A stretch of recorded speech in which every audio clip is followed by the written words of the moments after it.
¿Qué tal amigos? ¿Qué tal? Muy buenas tardes, bienvenidos a su programa Voces del Periodista, este programa que es de ustedes y para ustedes a través de las frecuencias de ABC Radio, las 760 de AM, de Organización Editorial Mexicana, este espacio de pluralidad, de eso es de lo que se trata. Gracias a quienes nos transmiten de manera diferida, Grupo Radio Turquesa, Frecuencias de la Pantera, Radio La Nueva República. Queridos amigos, un privilegio tenerles en una mesa extraordinaria. Agradezco a mi compañero, el ingeniero Víctor Melara García, muchísimas gracias, a Jonathan Álvarez por el apoyo técnico, muchísimas gracias a todas las compañeras y compañeros desde los diferentes medios que nos ven y nos escuchan. Gracias amigos entrañables. Bueno, pues aquí desde esta torre maravillosa, la Torre Tepeyac de ABC Radio, que es nuestro punto central, es que les compartimos esta mesa extraordinaria, que a quien nos vea un poquito más tarde en nuestro canal de YouTube de Voces del Periodista va a poder verlo. Ustedes ven en la mesa a personajes de la comunicación y charlaremos con una científica, una joven científica mexicana, pero con una joven, pero con una experiencia extraordinaria.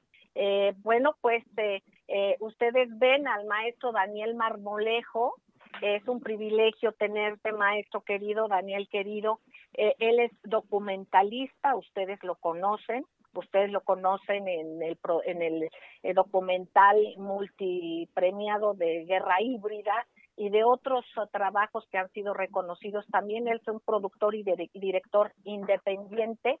Además, tiene este espacio de la Cuarta República, que es a través de una plataforma muy importante, colabora de manera muy solidaria con muchos espacios y con muchos espacios de compañeros en las redes. Esto es muy importante y su aporte ha sido y es y será siempre fundamental. Yo quiero agradecer, como todos los días, Ceci Tapia, solidaridad mil, un privilegio, Ceci querida, que nos vas diciendo en las redes. Yo los voy mencionando como están aquí en la pantalla, no sé si así estén saliendo para todos. El maestro don Enrique Pastor Cruz Carranza, quien además de ser directivo del club, también él es representante del Club de Periodistas en el bellísimo estado de Campeche. Maestro entrañable, muchas gracias. No comenté y repito que Ceci, además de ser una defensora de derechos humanos, es una extraordinaria fiscalista. Y bueno, queridos amigos, tenemos el privilegio de compartir un espacio a que yo quiero agradecer a una doctora que realmente ha tenido un impacto en la vida de su servidora de una manera muy directa y de muchas gentes que conocemos. Ella es la doctora Citlali Vergara Estrada. Yo la conocí por una situación de COVID en gentes muy cercanas a mi familia, con causas y casos demasiado delicados, y el auxilio de la doctora ha sido fundamental en la recuperación de ellos, y además tiene un conocimiento extraordinario. Yo la conocí en unos laboratorios, esto no es ningún anuncio, pero lo digo, se llaman MedLab. Estos laboratorios están en el estado de Morelos, en Cuernavaca. Pero la doctora, ella es, imagínense, ustedes la verán muy jovencita, pero es una doctora con una capacidad extraordinaria. Ella es médico general, con especialidades en obesidad y delgadez, pero también tiene especialidades en ginecología y urología integral, en colposcopía, ultrasonografía y en nutrición. Doctora Citlali, un privilegio saludarle. Muchísimas gracias. Y antes de dar inicio al análisis político y de redes en nuestro programa, y agradeciendo sus momentos, porque sé que es una persona muy ocupada y ahorita le están requiriendo precisamente. Doctora querida, hay dudas en nuestros queridos amigos radioescuchas. Muchísimas gracias y bienvenida. Ojalá se pueda unir y tenerla para que nos oriente. ¿Qué dudas hay mayormente en cuanto a cuándo hacerse las pruebas de COVID, cómo son estas, y en fin, todas las dudas que usted tenga detectado que hay mayormente? Gracias, doctora Citlali. Buenas tardes, usted. Pues muchas gracias por invitarme a tu espacio y por aclarar, claro que sí, estas dudas que yo creo que a todo mundo le surgen de cuándo hacer las pruebas, en qué momento, duele, no duele, si son confiables también. Actualmente ya tenemos muchísimas pruebas y muchas veces nos queda esa duda si de la prueba que me hice es confiable o no es confiable. Y además, por ejemplo, ¿en qué estado se deben de presentar? Si en ayunas o no es necesario. Habrá personas que tengan o detecten y ya hayan desayunado o sean a otras horas del día. ¿Qué es lo recomendable? Le escuchamos, doctora querida. Gracias. Gracias. Pues bueno, pues la prueba, el estándar de oro para actualmente esta pandemia que estamos viviendo, que es desencadenada por el SARS-CoV-2 o mejor conocido como COVID-19, nuestro estándar de oro es la PCR, es la famosa prueba de hisopado.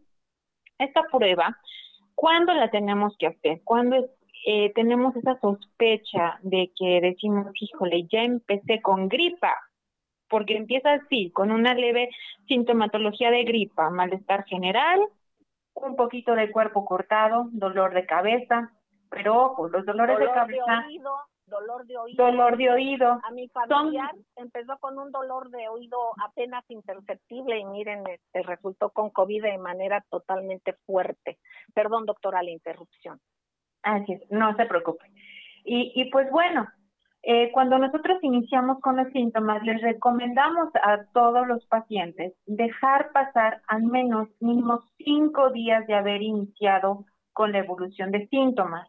¿Por qué? Porque si yo hago la prueba al primer día, al segundo día, de haber sospechado de que a lo mejor estoy contagiado, desgraciadamente la carga viral no va a ser lo suficientemente fuerte como para que se refleje en esta prueba. Esta prueba lo que detecta justamente es ARN viral, es carga viral, es cuando ya el ARN del virus se incrustó dentro de nuestro ADN y empieza a hacer replicaciones. Entonces, por lo general, les recomendamos dejar los primeros 5 días pasar y al quinto día o al sexto día iniciar protocolos en búsqueda de este virus.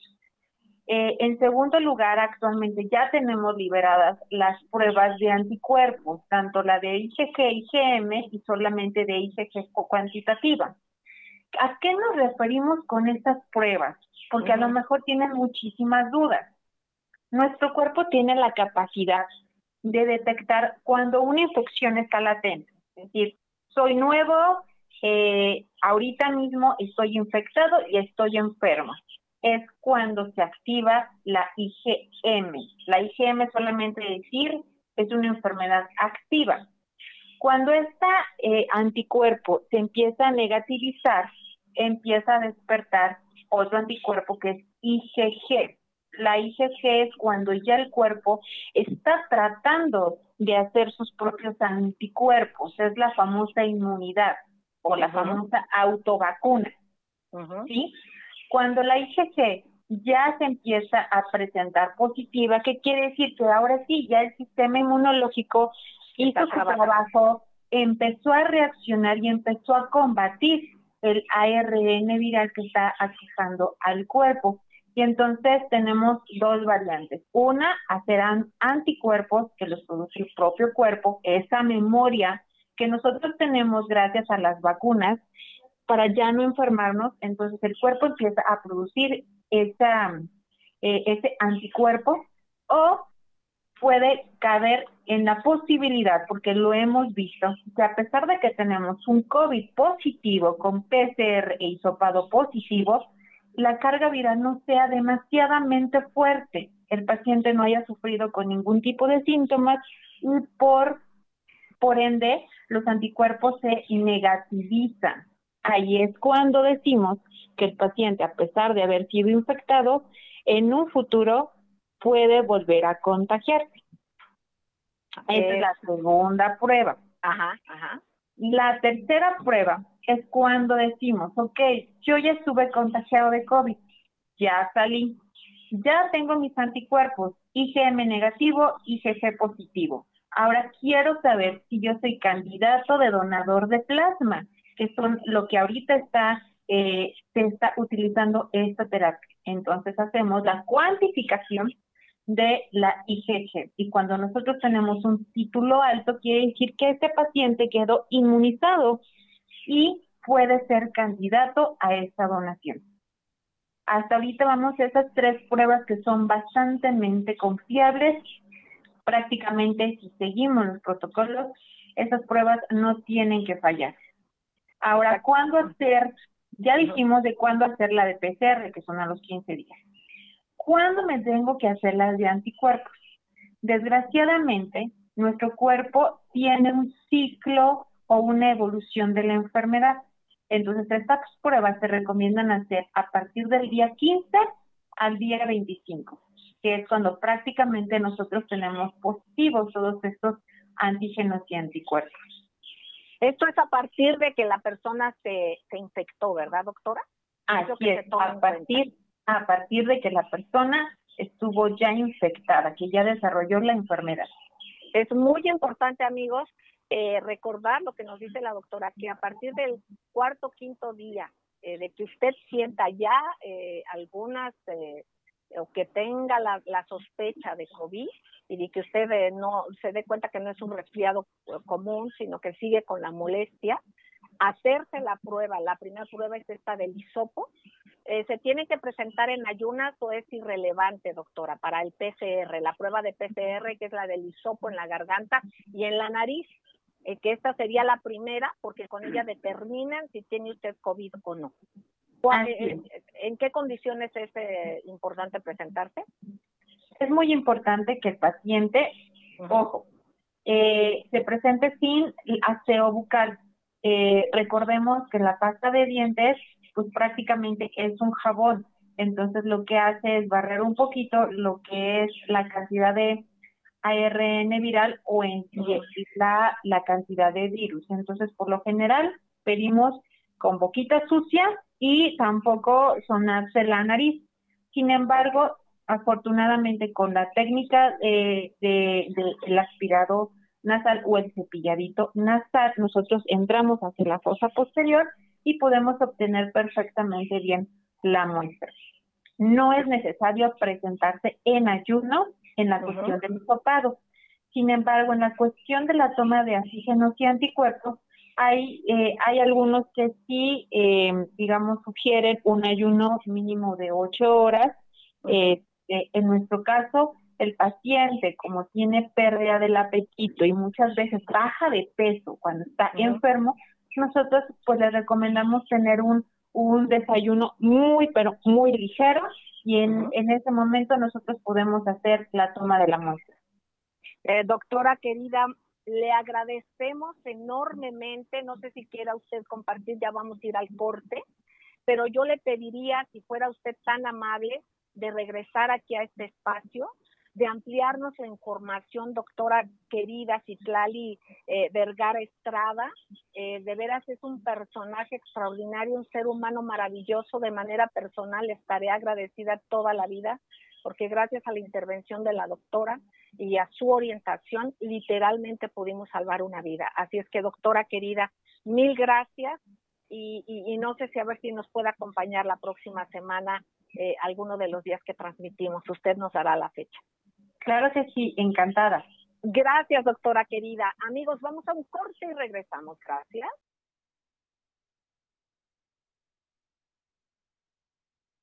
Gracias, queridos amigos, gracias por seguir con nosotros en Voces del Periodista. Ustedes escucharon la mesa que tenemos. Mire, agradecemos enormemente a la doctora Citlali Estrada, realmente un personaje. Algún día platicaremos más con ella y su orientación es muy clara para cómo tomar, cuándo tomar estas pruebas.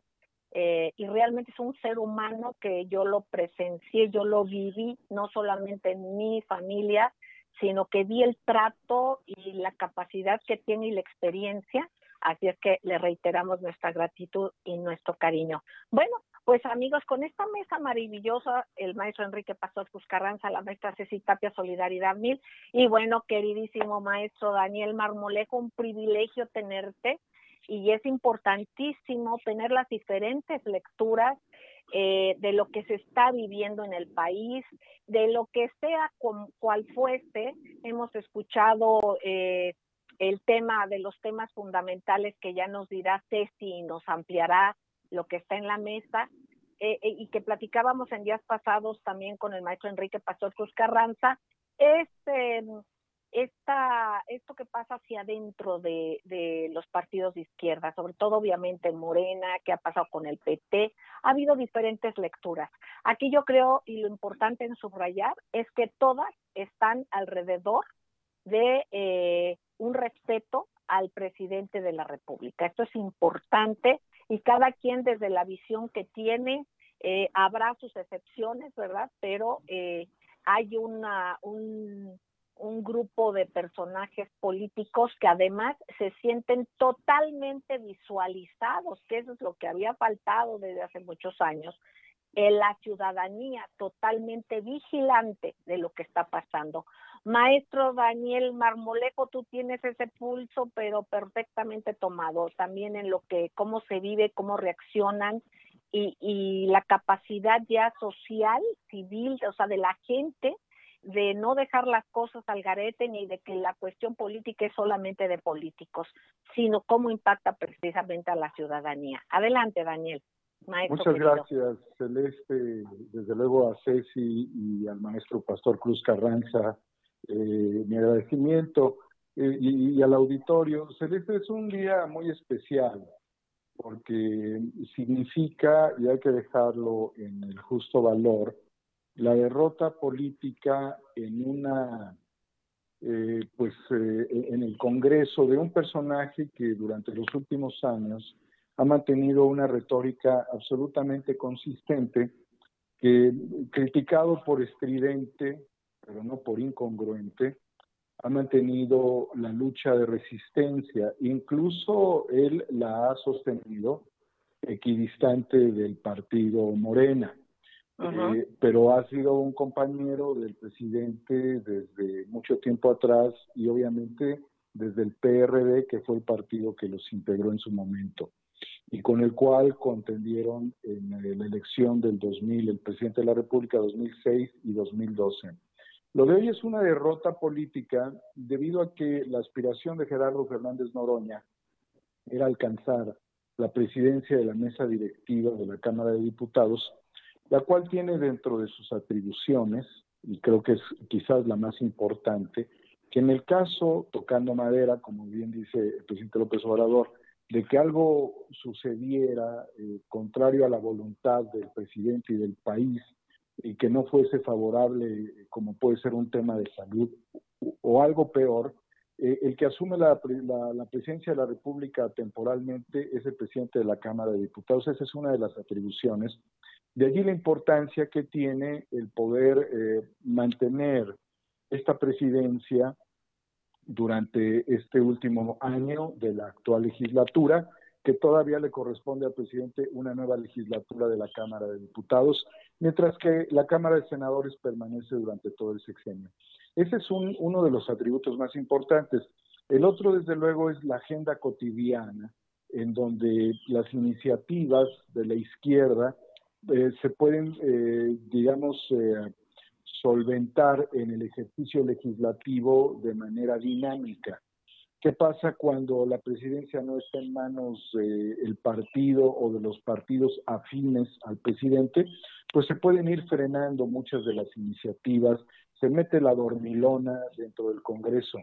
En legislaturas anteriores, de varias décadas atrás, nada más para tener una perspectiva, hubieron cerca de 3,000 iniciativas congeladas, porque ni la Junta de Coordinación Política, ni la mesa directiva, ni la presidencia estaban interesadas realmente en legislar. Estaban interesadas en mover presupuestos, pero no en transformar a este país.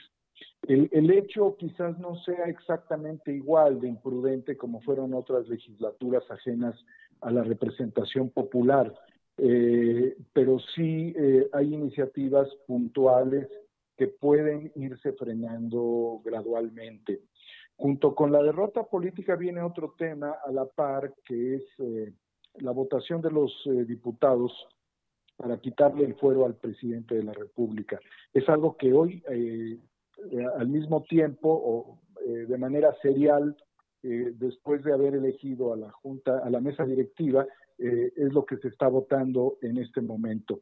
Entonces queda el PRI en la mesa directiva con esos asegúnes. ¿Y por qué sería tan preocupante los asegúnes?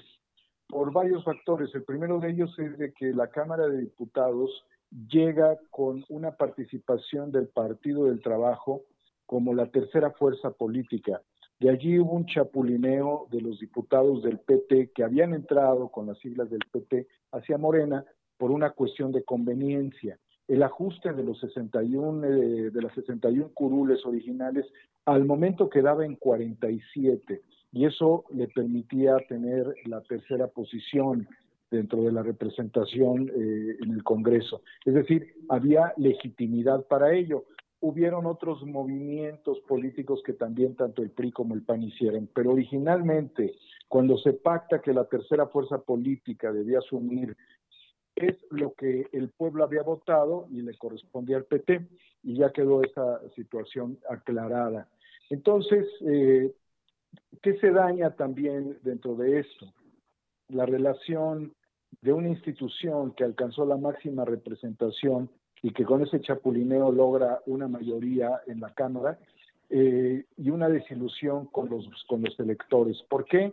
Porque Noroña, aunque no es un diputado del PT, de Morena, es del PT, al igual que otros como Tatiana Cloutier, no es una diputada de Morena, sino es una diputada afín a la izquierda y al López Obradorismo. Representaba quizás una de las figuras que pudieran postularse y demostrar una nueva perspectiva, una nueva faceta dentro de la operación legislativa, una nueva dinámica. Entonces hay una desilusión en los votantes de la izquierda que votaron por Morena, porque sienten que hubo una traición por parte de ellos, y dice, si nosotros votamos contra el PRI, dándole el voto a Morena, no hay lógica, no hay congruencia que el PRI, que Morena vote por el PRI para tomar la presidencia de la Cámara de Diputados. Esa sería, de entrada, querida Celeste y amigos, una primera reflexión. Bueno, es importante, aquí nos manda un Twitter, Tiger Pérez acelera, @Tiger Pérez MX, dice, este es el grito que ahoga las redes en este momento, se dice, se grita de 1000 formas, de textos, de imágenes, espero que toquen el tema explicándonos por qué es más importante aprobar la ley del fuero que mantener la legalidad y los principios efectivos.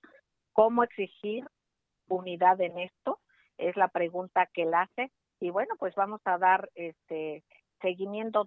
Dianita Segundo Tobar, ella comenta está presente, aquí es importante la pluralidad, amigos, el que nos escuchemos todos en estos propios análisis, porque lo que sí hay es que alrededor del presidente hay una confluencia, una convergencia, entonces es importante subrayar estos saludos con todo cariño, están atentos. Carlos Aguiar, gracias, Carlos querido, primito lindo. Raúl Villegas, un extraordinario científico, neurólogo, gracias doctor querido,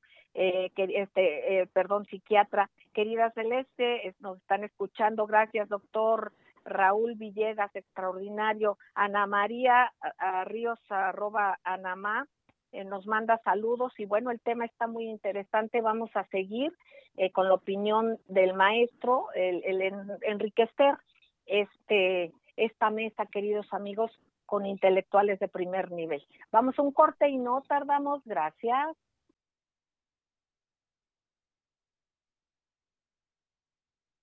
Gracias, queridos amigos, gracias por seguir con nosotros en esta mesa.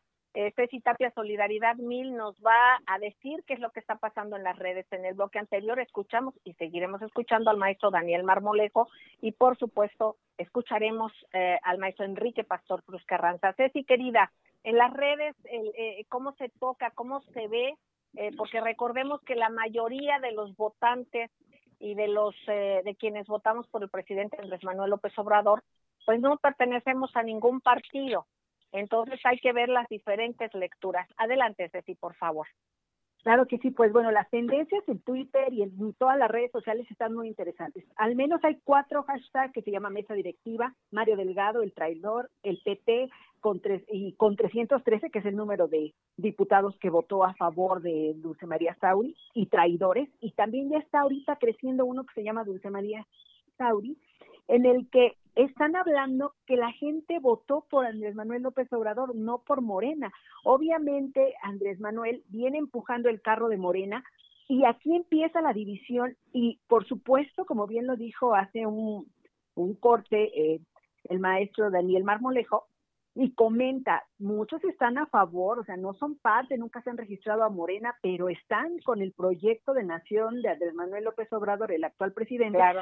Finalmente, aquí empieza, si tú ves las redes, hay quienes invitan a votar por el PTA, que desinvitan a votar por Morena, están los amlovers, los abradoristas, los amloístas, y empiezan a ver esta división porque no comprenden por qué pasó esto, y una diputada o algún diputado como pudiera ser Tatiana Cloutier o del mismo Mario Delgado, el decir es que tenemos que cumplir la ley para la tercera fuerza, el que el presidente diga no somos iguales y entonces no vamos a hacer el chapulineo como se hacía en la época de los gobiernos anteriores, etcétera, etcétera. Entonces la red explota, está muy violenta. Yo creo que de eso, en este análisis político que nos va a dar el maestro Pastor Cruz Carranza, el mismo Daniel Marmolejo, yo creo que ahí es donde tenemos que tomar esa carnita para poder entender por qué hay tanta división en las redes sociales y entre la gente que es morenista y que obviamente es obradorista y que está hoy enfurecida con lo que hicieron los diputados de Morena.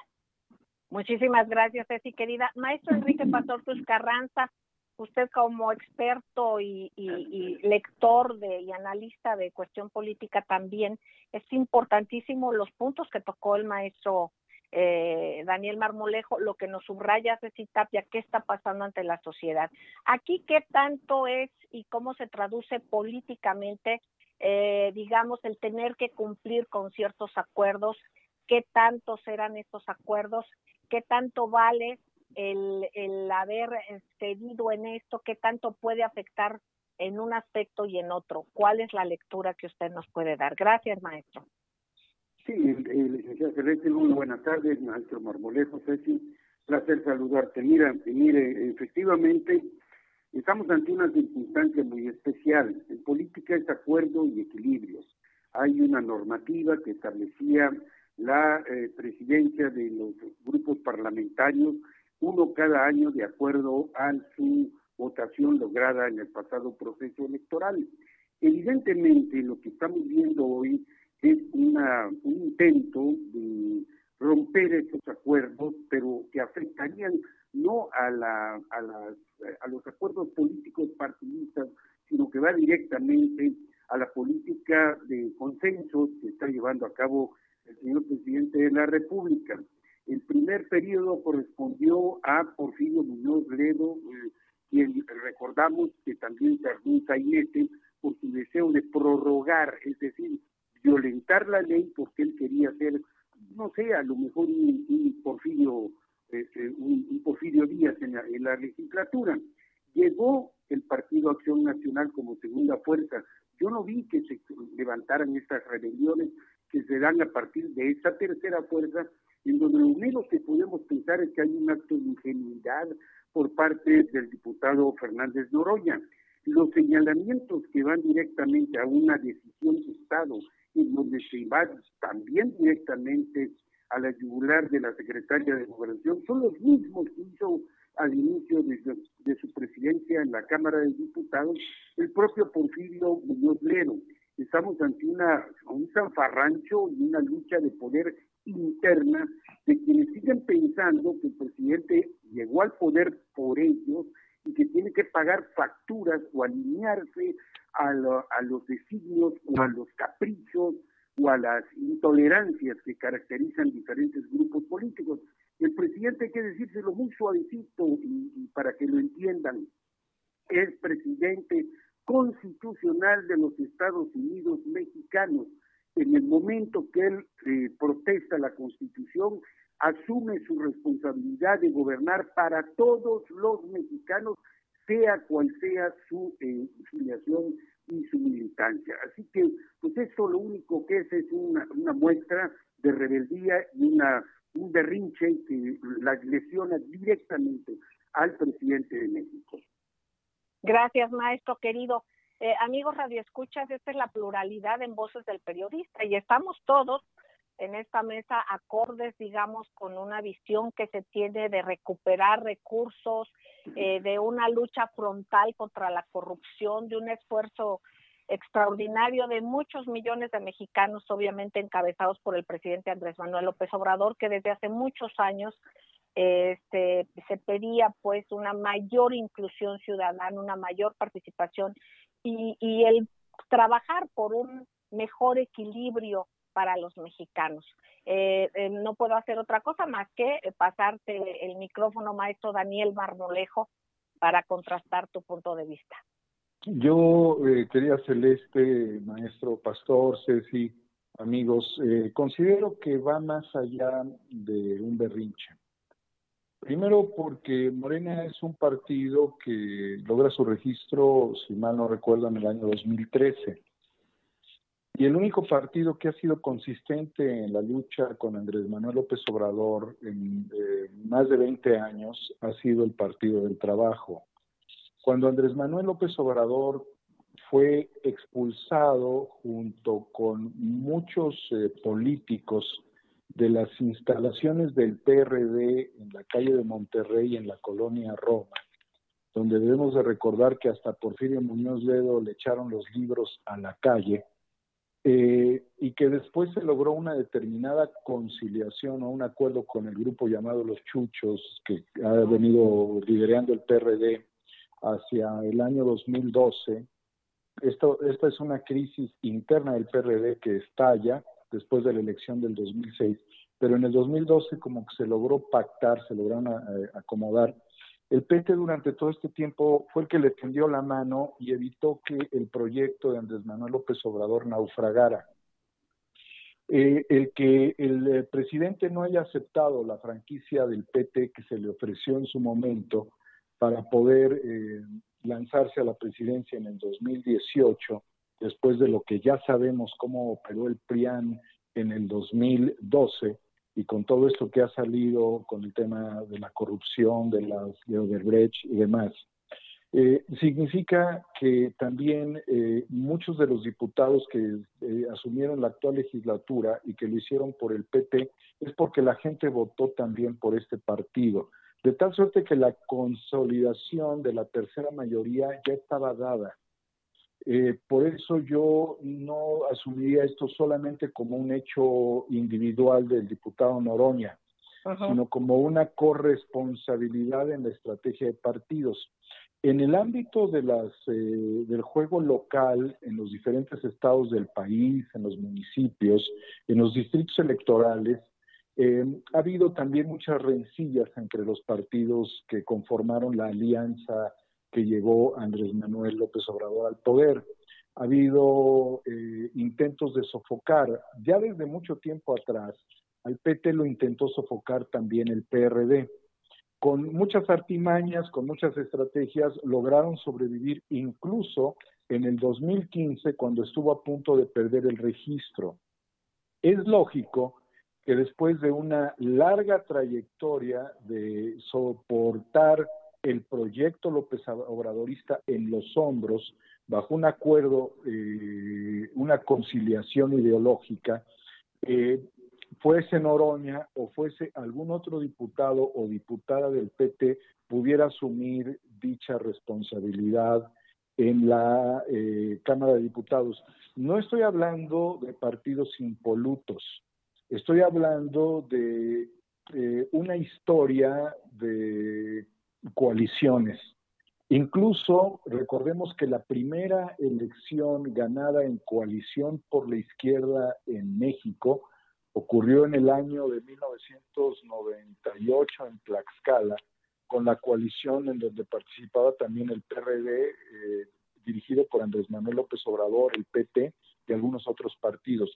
Después le vino otra en coalición, que fue la de Baja California Sur, con Leonel Cota Montaño en 1999.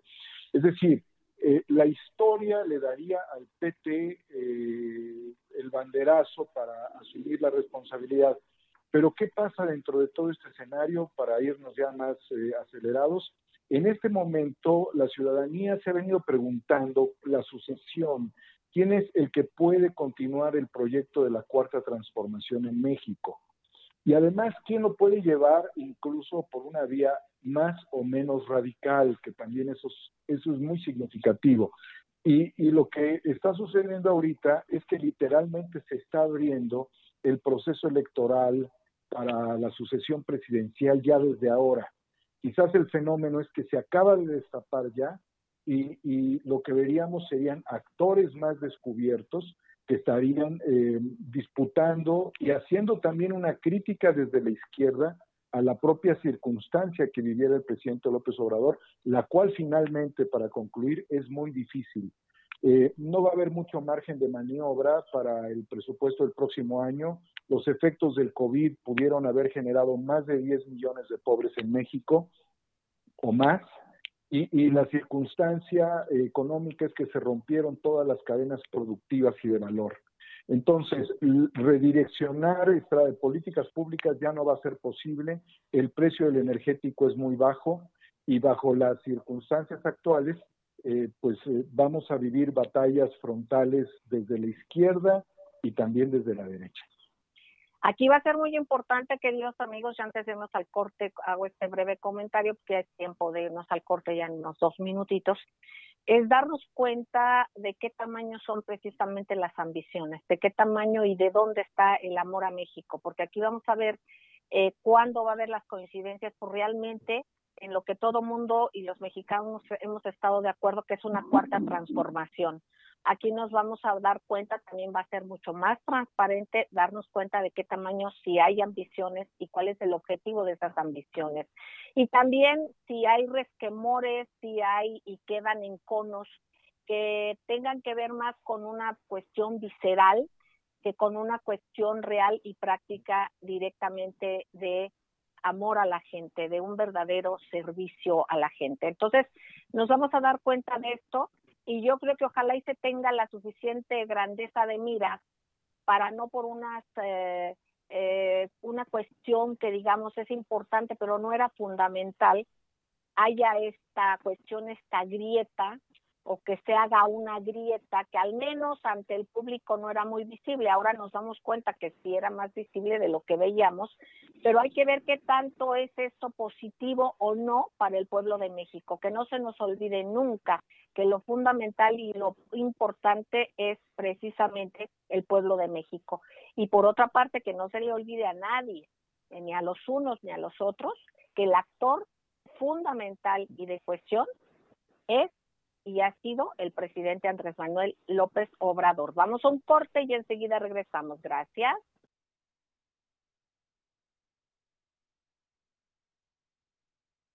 Gracias, queridos amigos, gracias por seguir con nosotros. Y bueno, pues aquí en ABC Radio yo le pregunto a usted, sí, querida, ¿cómo van las redes antes de regresar con los maestros? Adelante. Pues bueno, te voy a decir algo que sí es muy complicado y que es importante, y qué bueno que ahorita estamos en este programa tan interesante. Resulta que las redes ahorita en este tema siguen fuertísimo las ofensas, las palabras altisonantes, las palabrotas, la gente que se está deslindando del grupo de Morena, traidores, está altísimo ahorita en este HT. Y bueno, todo eso te lo platico porque la mayoría de la gente y todos los Twitter, por ejemplo, en esta red que es tan política, están diciendo, oye, lo que nosotros no queríamos era que siguieran votando por el PRI. ¿Hay alguna explicación legal que les pudiéramos decir a este sentir en el que se les pudiera explicar por qué pasó esto, independientemente de la legalidad? Se sienten totalmente traicionados, por eso estos HTs tan complicados. Obviamente se ve como un mártir al diputado Noroña. De hecho, él así lo sube de su Twitter: ya me siento bien, ya estoy tranquilo, etcétera, etcétera. Pero te vas dando cuenta cómo ya se van armando las divisiones, que son muy importantes porque finalmente pueden afectar las elecciones del año que entra, porque a eso se trata estos HTs y estas tendencias. Entonces, sí, es algo muy importante. Ojalá los maestros tengan alguna respuesta que darnos. Yo eso se los preguntaría a los maestros y ahorita al maestro don Enrique Pastor Cruz Carranza, teniendo en cuenta que independientemente, yo creo que los políticos, así como no todos, afortunadamente, pero una buena parte de los políticos, así como una buena parte de diferentes sectores, de acuerdo a lo que cada quien se dedique, ¿no? hay un cierto protagonismo importante en los políticos. Y de hecho luego muchas de las veces lo que ponen por delante es su protagonismo y no las realidades. Yo aquí quiero dejar en la mesa muy claro que se reconoce, y no porque nosotros lo hagamos, sino porque es de reconocerse la labor y lo que ha hecho Fernández Noroña y la congruencia que ha tenido durante muchos años. Eso es una cosa. La otra cosa también es lo que ha dicho el señor presidente en cuanto a lo que tiene que ver con los, acuerdos políticos, a lo mejor más allá de la legalidad, y este punto muy importante que plantea Ceci, y para dejar claro, y también lo que están planteando las redes aquí a través de la voz de Ceci en Voces del Periodista, pues es también entender en lo que se traduce la política y qué puede pasar cuando esos acuerdos no se respetan. Y esto me refiero a ver, yo les pido de favor con un balance, tratar de no de interpretar, sino de decirnos con su propia voz, tanto quien tiene una visión como quien tiene la otra, tocar y decir lo mismo. ¿Por qué el señor presidente habrá hecho ese planteamiento y por qué en la otra parte pues el PT haya hecho el otro planteamiento? Y que ojalá esto no divida. Eso es lo que quiere la ultraderecha, eso es lo malo. Haya sido de donde haya sido la intención o no intención, aquí lo que hay que borrar es eso, porque precisamente están haciendo el caldo gordo a quienes precisamente ahorita han de estar de festín por esos hashtags. Entonces yo creo que aunque se tenga el sentimiento propio, aunque se crea lo que se crea, hay que tener como punto focal la cuarta transformación. Adelante, maestro querido. Don Enrique Pastor Cruz Carranza, su opinión. De estas dos vertientes, ¿por qué usted cree que se haya dado tanto esta visión del presidente como la de Fernández Noroña? Obviamente nadie de nosotros somos capaces de hablar en nombre de ellos porque ni somos ellos y podemos tener el error y no ser esa la causa, pero ¿cuál de acuerdo a sus análisis puede ser esa razón? Adelante, maestro don Enrique. Sí, licenciada, mire, estamos ante una circunstancia que parece nueva, pero no lo es. En los viejos tiempos del partido único de la dictadura perfecta, era muy común ver a don Fidel Velázquez, que iniciaba sus presiones políticas cada vez que se acercaba un periodo electoral para pasar sus famosas listas de candidatos a diputados federales, senadores, si era un proceso presidencial, e incluso sus gobernadores. Hoy estamos ante una visión que me parece fuera de contexto en el proyecto de la Cuarta Transformación, que es uno, adelantar la sucesión presidencial. Me parece un completo y total falta de respeto a la investidura del presidente. Dos, empezar a darle muestra hasta dónde se puede llegar en las nominaciones, en las candidaturas, en las coaliciones políticas que pueda tener en cualquier entidad de la República, el Partido Morena, el Partido del Trabajo, el Nueva Alianza, etcétera, todos los demás partidos que la ley contempla que se den este tipo de alianzas.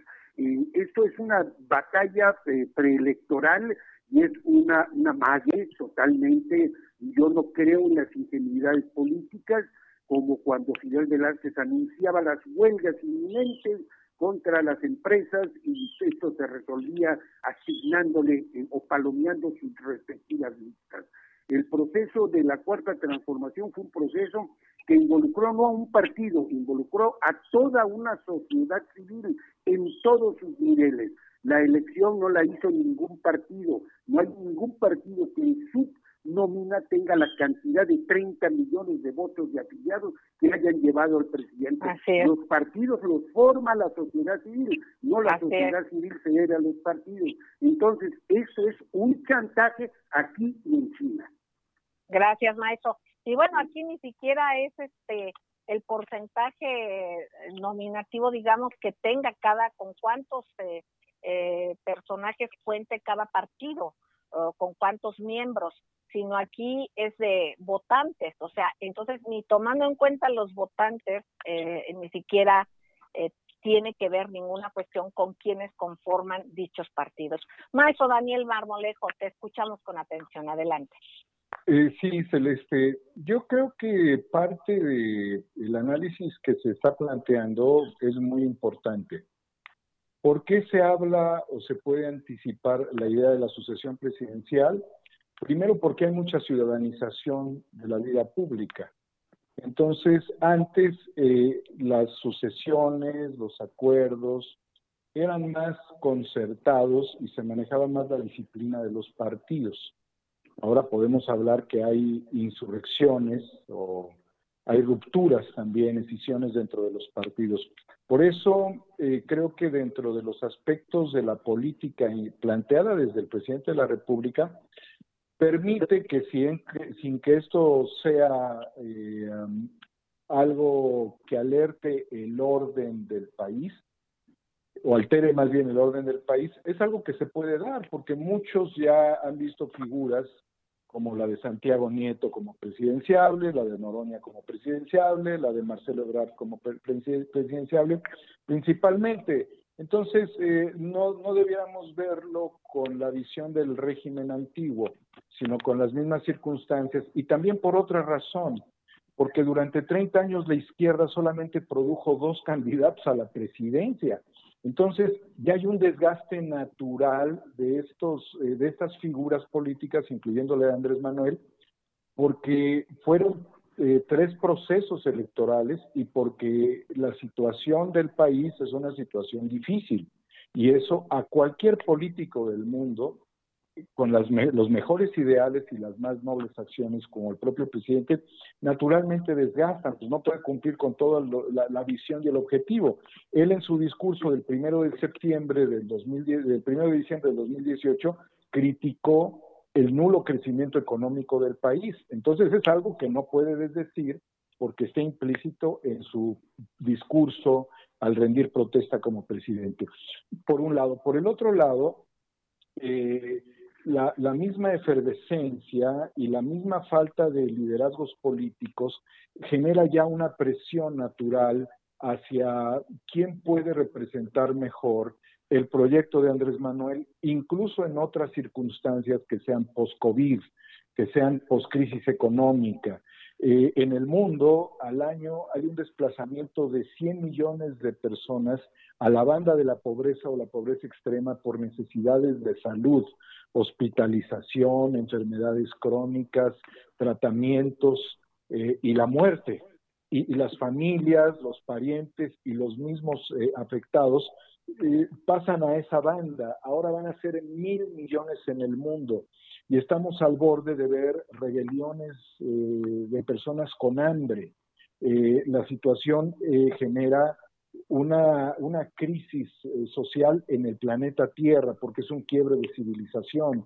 Y esto ya lo veníamos anunciando con Daniel Stulin, justamente en el espacio del Club de Periodistas desde hace 3 años, cuando presentamos Homo Ex Novo, que iba a venir algo muy fuerte. No pensábamos que nos iba a agarrar a todos en pijama, pero realmente esa ha sido la circunstancia, pero la crisis ahí está. Entonces, hay una necesidad también de generar una visión óptima del futuro, y esta la puede ofrecer cualquier personaje que en este momento postule un López Obradorismo consecuente con un destino de salida. Ahora, si quisiéramos ver la figura de retórica de Gerardo Fernández Noroña como la figura que puede hostilizar el escenario político actual cuando se está tratando de poner un orden y las cosas en cierta calma, pues Andrés Manuel López Obrador también lo hizo en su momento. Él señaló claramente que el jefe de la Corte era Diego Fernández de Ceballos y sus socios. Bueno, pues es un tema con el cual vamos a seguir y que aquí hay hay muchas cuestiones por las cuales tenemos que analizar, queridos amigos. Aquí lo que sí seguimos, y yo quiero insistir como mexicana, es que lo que cuestiona es la visión del presidente Andrés Manuel López Obrador. Ceci, querida, ¿con qué frase nos vamos? que se cuiden muchísimo el COVID. Mira, uno de los temas que están preguntando si existe el reportaje. Y por supuesto, para la siguiente entrevista con la doctora, un abrazo a todos. Cuídense y seguimos. Gracias. En COVID. Gracias, maestro don Enrique Pastor Cruz Carranza, maestro Daniel Marmolejo, Ceci Tapia, y sobre todo a ustedes, queridos amigos. Mil gracias. Sigan en estas frecuencias porque aquí se escucha plural, se escucha diverso y de eso es de lo que se trata. Gracias. Un abrazo cariñoso. Muchas gracias a todos. Gracias. Hasta luego.